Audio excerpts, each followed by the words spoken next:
Quick question. Imagine a student who aced every single practice test, then totally bombed the real exam. What happened there? Today we're talking about the same exact problem in AI. It's called overfitting, and it might be the single most important pitfall to understand. Okay, let me set this up. Yesterday we talked about weights, those little knobs the model tunes while it's learning. The whole goal of training is to adjust those knobs so the model gets good at the task. But here's the thing. There are two very different ways a model can get good.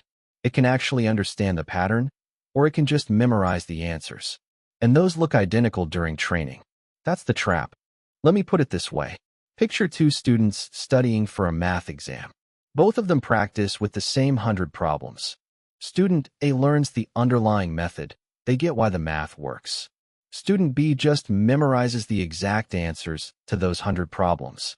Now, if you test them on the same practice questions, both score 100%. They look equally smart. But the moment you hand them a brand new problem they've never seen, student A is fine. Student B falls apart. That's overfitting in a nutshell. An overfit model has memorized its training examples instead of learning the actual pattern behind them. It's not understanding. It's just looking things up in a fancy way. And the second you show it something new, it stumbles. Here's a real example. Say you're training a model to spot dogs in photos. And by total coincidence, every dog photo in your training set was taken on grass. Every single one. A model that truly understands dogs learns about ears, snouts, fur, for legs. An overfit model? It might just learn, hey, if there's grass, it's a dog. Sounds ridiculous, but this actually happens. Then you show it a dog on a couch, and it says, nope, not a dog. And a goat in a field? Suddenly that's a dog. Oops. So how do you spot this in practice?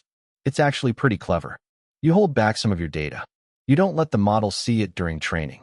Then after training, you test the model on that held back data, stuff it's never laid eyes on. If your model scores 99% on the training data, but only 60% on the new data, ding ding ding. That's overfitting. Great on what it studied, lousy on the real test. Same as our memorizing student. This held back data even has a name. It's called a validation set or a test set. And honestly, it's one of the most important tricks in all of machine learning. Without it, you're flying blind. You'd think your model's a genius when really it's just a really good parrot. Okay, so what do you do about it? Three main fixes. First, more data. Way harder to memorize 1,000,000 examples than 100. With enough variety, the model is basically forced to learn the real pattern because memorizing isn't practical anymore. Second, use a simpler model. This sounds backwards, right? But think about it.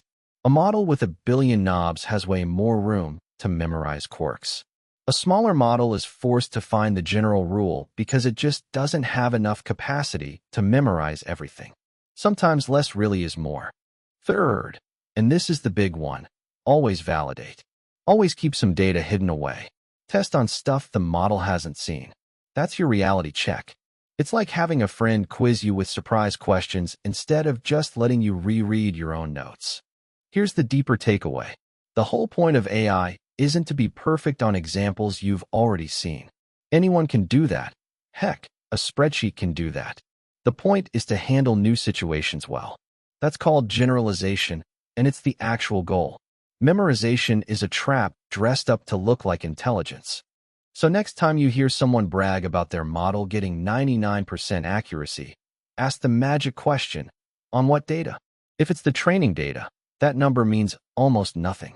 Tomorrow we're jumping into one of the most exciting topics in all of AI, large language models, the tech behind ChatGPT. See you tomorrow on AI in 5.